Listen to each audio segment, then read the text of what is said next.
Hello guys, നമ്മുടെ ഈ red കരിശമര വർക്കൊക്കെ തീർന്നിട്ടുണ്ട്. 2-3 സ്ഥലങ്ങളിൽ പെയിൻറ്റിങ് നൈസായിട്ടൊന്ന് സ്പോട്ട് ചെയ്യേണ്ട വന്നിരുന്നു. അപ്പോൾ പെയിൻറ്റിങ്ങിൻ്റെ സ്ഥലത്ത് നിന്ന് നമ്മൾ തിരിച്ച് ഷോറൂമിൽ കൊണ്ടുപോവാണ്. ഏകദേശം 1,00,000 വന്നിട്ടുണ്ട് ഈ ഒരു വണ്ടി പണിയാനായിട്ട്. ഈ റെഡ് കരിസ്മയിൽ എന്തൊക്കെ മാറ്റി എന്നുള്ളത് കറക്റ്റായിട്ട് ഞാൻ അടുത്ത വീഡിയോയിൽ ഞാൻ പറയാം. എനിക്ക് അത്ര കംഫർട്ടായിട്ട് തോന്നാത്തത് ഈ വണ്ടിയിൽ ഒരു കാര്യം മാത്രമേ ഉള്ളൂ. യൂണിക്കോണിൻ്റെ ഹാൻഡിലാണ് വെച്ചാണ്. കരിസ്മയുടെ ഹാൻഡിൽ നമുക്ക് കിട്ടിയില്ല. മുന്നത്തെ വണ്ടികൾക്കൊക്കെ നമ്മുടെ സ്റ്റോക്ക് ഉണ്ടാകുന്ന വെച്ച് കൊടുത്തത്. കരിസ്മയുടെ ഹാൻഡിൽ എവിടെന്നെങ്കിലും കിട്ടാൻ ചെന്നുണ്ടെങ്കിൽ എനിക്കൊന്ന് മെസ്സേജ് അയക്കാം. ഞാൻ ആദ്യമായിട്ട് കരിസ്മ ഓടിക്കണത് എൻ്റെ 10ാം ക്ലാസ് വെക്കേഷനിലാണ്.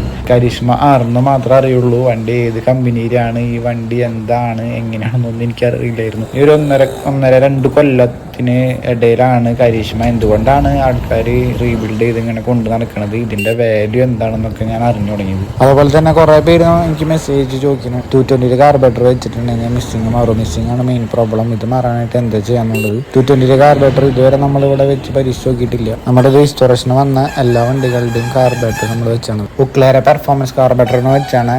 മിസ്സിങ് നിൽക്കും. അതുമാത്രമല്ല വണ്ടി കുതിച്ച് കയറുന്ന എനിക്കിപ്പോൾ ഈ വീഡിയോയിൽ കാണിച്ചു തരാനായിട്ട് ഒട്ടും മടിയില്ല. പക്ഷേ ഇപ്പോൾ കുതിച്ചേർന്ന് കാണിച്ചു തന്നിട്ടുണ്ടെങ്കിൽ ഞാൻ വല്ലയിടത്തും കുതിച്ചു പോകും. കാരണം ഫ്രണ്ട് ടയറിൽ എയർ കുറവാണ്, ബാക്കിലെ ബ്രേക്ക് കുറച്ചധികം കുറവാണ്. അപ്പോൾ നമ്മളെ വണ്ടി ഷോറൂമിൽ എത്തിച്ച് പോരായ്മകളൊക്കെ ഒന്ന് ചെക്ക് ചെയ്തിട്ട് പക്ക കണ്ടീഷനിലാക്കി കസ്റ്റമറെ വിളിച്ച് നമുക്ക് കസ്റ്റമർക്ക് വണ്ടി കൈമാറും. രജിസ്ട്രേഷന് വേണ്ടി വേറൊരു കരിസ്മ നമുക്ക് എത്തിയിട്ടുണ്ട്. അതിൻ്റെ കളറ് യെല്ലോയിലാണ് ഇരിക്കണേ. വേറെ കളറിലേക്ക് കൺവേർട്ട് ചെയ്യണമെന്നുള്ള തീരുമാനമായിട്ട് വീഡിയോയിൽ കാണാം. വീഡിയോസ് ആദ്യം അപ്ഡേറ്റ് ചെയ്യുന്നത് ഇൻസ്റ്റാഗ്രാമിലായിരിക്കും. ഇൻസ്റ്റാഗ്രാം ID സൗരവ് ബൈക്കർ എന്നാണ്. വീഡിയോ ഇഷ്ടപ്പെട്ടാൽ ലൈക്ക് അടിക്കുക. Okay, by.